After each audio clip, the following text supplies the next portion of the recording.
Hey guys, welcome back to the channel. We hope you're having a blessed day wherever and whenever you are. And you're back for another daily Bible reading. We're on the 32nd day out of 60 days through the Bible.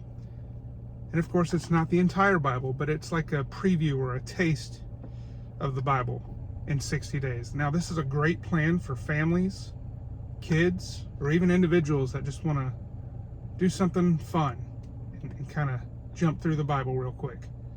So you can find this plan or other plans like it on a website called questionsgod.com. That's questionsgod.com.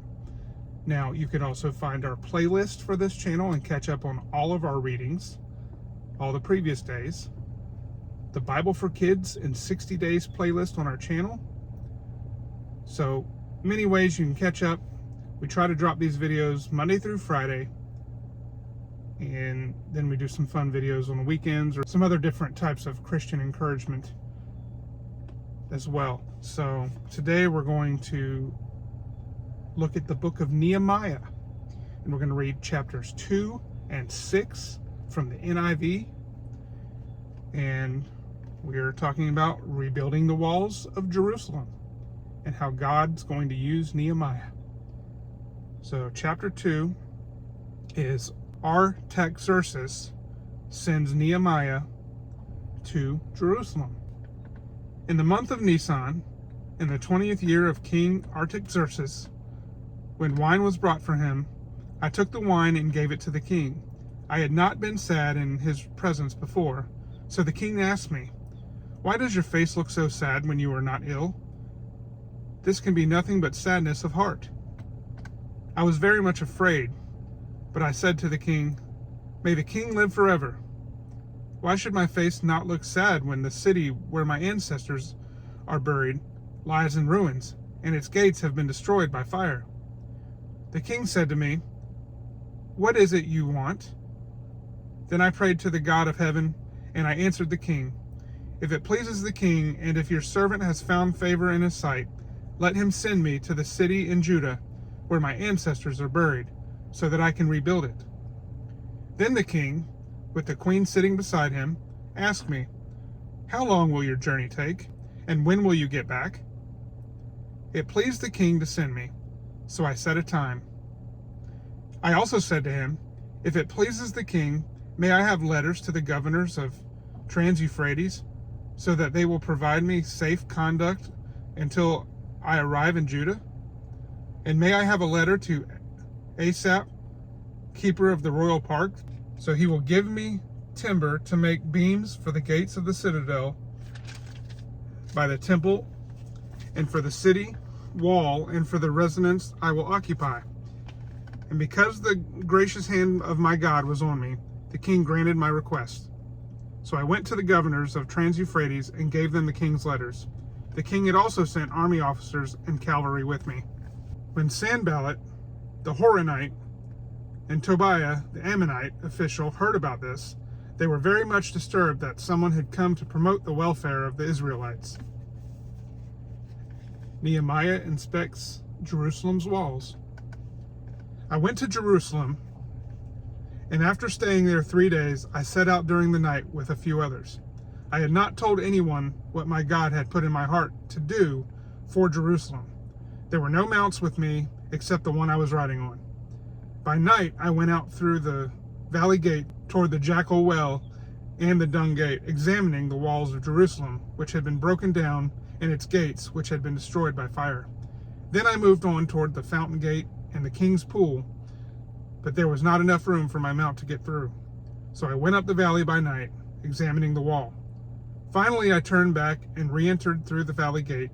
The officials did not know where I had gone or what I was doing, because as yet I had said nothing to the Jews or the priests or nobles or officials or any others who would be doing the work. Then I said to them, "You see the trouble we are in. Jerusalem lies in ruins, and its gates have been burned with fire. Come, let us rebuild the walls of Jerusalem, and we will no longer be in disgrace." I also told them about the gracious hand of my God on me and what the king had said to me. They replied, "Let us start rebuilding." So they began this good work.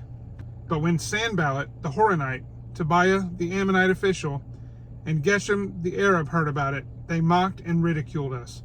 "What is this you're doing?" they asked. "Are you rebelling against the king?" I answered them by saying, "The God of heaven will give us success. We, his servants, will start rebuilding, but as for you, you have no share in Jerusalem or any claim or historic right to it." That was chapter 2. We're going to move over to chapter 6. Chapter 6, further opposition to the rebuilding. When word came to Sanballat, Tobiah, Geshem the Arab, and the rest of our enemies that I had rebuilt the wall and not a gap was left in it, though up to that time I had not set the doors and the gates, Sanballat and Geshem sent me this message: "Come, let us meet together in one of the villages, on the plain of Ono." But they were scheming to harm me, so I sent messengers to them with this reply: "I am carrying on a great project and cannot go down. Why should the work stop while I leave it and go down to you?" 4 times they sent me the same message, and each time I gave them the same answer. Then the 5th time, Sanballat sent his aide to me with the same message, and in his hand was an unsealed letter in which was written, "It is reported among the nations, and Geshem says it's true, that you and the Jews are plotting to revolt, and therefore you are building the wall. Moreover, according to these reports, you are about to become their king, and have even appointed prophets to make this proclamation about you in Jerusalem. There is a king in Judah.